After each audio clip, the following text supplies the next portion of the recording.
여러분, 제가 하나님의 특별 계시에 관해서 2주 전인가요? 3주 전에 말씀을 드릴 때 특별 계시의 궁극적인 클라이맥스는 예수 그리스도라고 말씀을 드렸습니다. 여러분, 히브리서에서도 하나님이 이 모든 날 마지막에는 아들을 통하여 우리에게 말씀하셨으니 이 아들 되시는 예수 그리스도는 하나님의 영광의 광채시요 그 본체의 형상이라고 말씀을 드렸습니다. 그렇기 때문에 우린 예수 그리스도로부터 하나님을 탐구하고 하나님을 찾는 일에 그분을 중심으로 찾아야 된다고 하는 것입니다.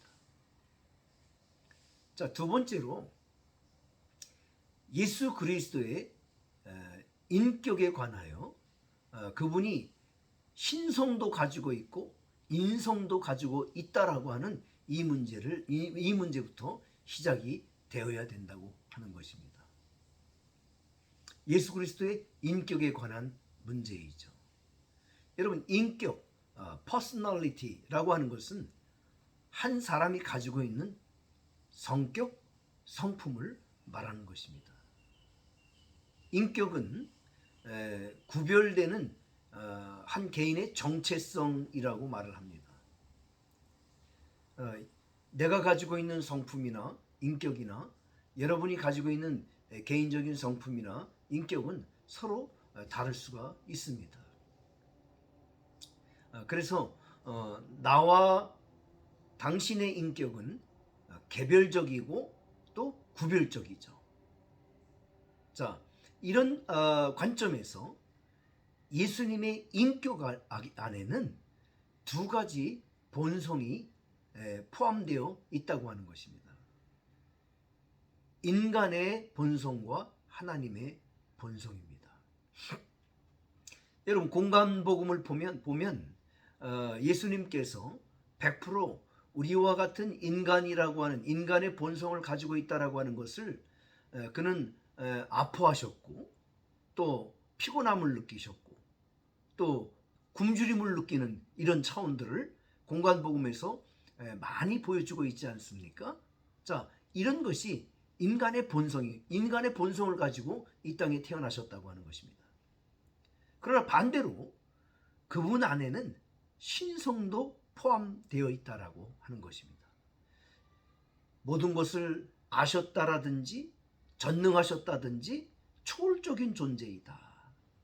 그래서 예수 그리스도는 완전한 인간이시고 완전한 하나님이시다.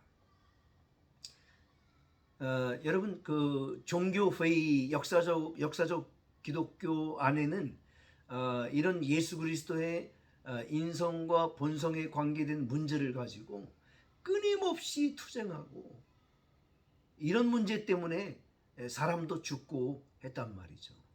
화형당하고.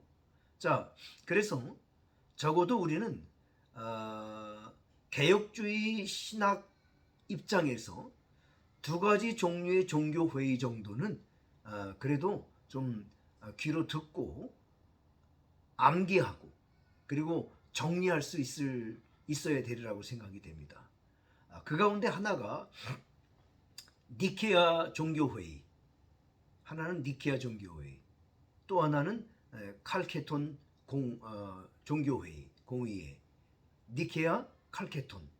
이 종교회의 두 가지 종류는 우리가 꼭 기억하시고 상식적으로라도 알고 있어야 되는데, 왜냐하면 이 니케아 종교회의와 칼케톤 공의회를 통해서 예수 그리스도의 인성과 신성을 합법적으로 인정했다고 하는 것입니다. 그 논리가 신앙과 신학에 맞다. 하나님의 말씀에 근거한 정의이기 때문에 그것을 우리가 채택한다라고 받아들인 회의이기 때문에 이 두 가지 공의회를 꼭 기억해야 된다 그 말입니다. 그래서 니케아 종교회의에서는 예수와 하나님의 동일한 본질, 호모오시오스, 동일한 본질을 결의하였고, 칼케톤 회의에서는 예수 그리스도는 참 하나님이시며 참 인간, 베르더스, 베르호모라고 하는 것을 결의하였다. 한마디로 니케아 종교회의와 칼케톤 회의에서 예수 그리스도의 인성과 신성을 인정했다라고 하는 것입니다. 자, 이렇게 그리스도의 인격을 우리가 인격에서부터 하나님을 탐구하는 일들을 시작해야 되는데, 자, 무엇보다도 예수 그리스도께서 신성을 가지고 있다라고 하는 면, 이 면을 먼저 우리가 생각해 보자. 그러니까 이 말은 예수 그리스도는 100% 하나님이십니다. 하나님과 동일한 본질을 가지고 계십니다. 자, 이 부분은 기독론을 받아들이는데 가장 핵심적인 사안인 문제입니다. 예수 그리스도가 하나님이시라면 하나님의 존재성이 증명되고 하나님의 속성도 밝혀지게 될 뿐만 아니라 그분이 이 땅에 오셔서 가르치신 모든 말씀들이 truth, 진리가 되는 거죠. 자, 예수 그리스도의 신성을 우리가 믿음으로 받아들일 수 있다면 문제는 여기서 그치지 않습니다. 예수님께서 하나님이시라면 여러분, 이 말은 어떤 의미가 되는가 하면 구약과 신약에서 그분에 관하여 예언된 말씀, 그리고 공생의 기간 동안 그가 증거한 모든 것이 하나님의 말씀이며 진리의 말씀이라고 하는 것입니다. 여러분, 역사적으로요, 기독교 역사 안에서 이와 같은 예수님의 디이티, 신성을 가지고 얼마나 치열한 논쟁을 벌였는지 몰라요. 그리스도의 신성이란 그리스도가 참되고 완전한 하나님으로서 신적인 속성을 가지고 있다, 이거에 반대한 사람들을 화형까지 시켰단 말이죠. 아까는 제가 자유주의 신학자들의 이름을 두 사람의 이름을 얘기했다고 한다면, 이제 개혁주의 신학자 가운데 특별히 교리적인 면에서 대단히 그 큰 기여를 한 사람이 B.B. 워필드입니다. 자, 이 워필드는 기독론에 관해서 그리스도에 관해서 이렇게 얘기를 합니다. 그리스도는 하나님으로서의 모든 것, 즉 하나님을 하나님 되게 하는 모든 속성들을 충만하게 소유하셨다고 선포합니다. 여러분, 예수 그리스도에 관해서 이런 스테이트먼트, 이런 신앙 고백, 이게 전부죠. 하나님을 하나님 되게 하는 모든 속성들을 충만하게 그분 안에 소유하셨다라고 하는. 자, 그러면 지금부터는 예수 그리스도 안에 그 신성을 가지고 있다라고 하는 면에서 증거, 그 에비던스들을 소집해서 어떤 증거들 때문에 우리가 예수 그리스도는 하나님이시다라고 말할 수 있는지 한번 좀 생각해 보도록 하겠습니다. 첫 번째 증거는 예수 그리스도 자신의 주장입니다. 이 말은 예수님 자신이 본인과 하나님은 하나다, 이 말은 뭐예요? 내가 바로 하나님이다 라고 하는 자신의 주장.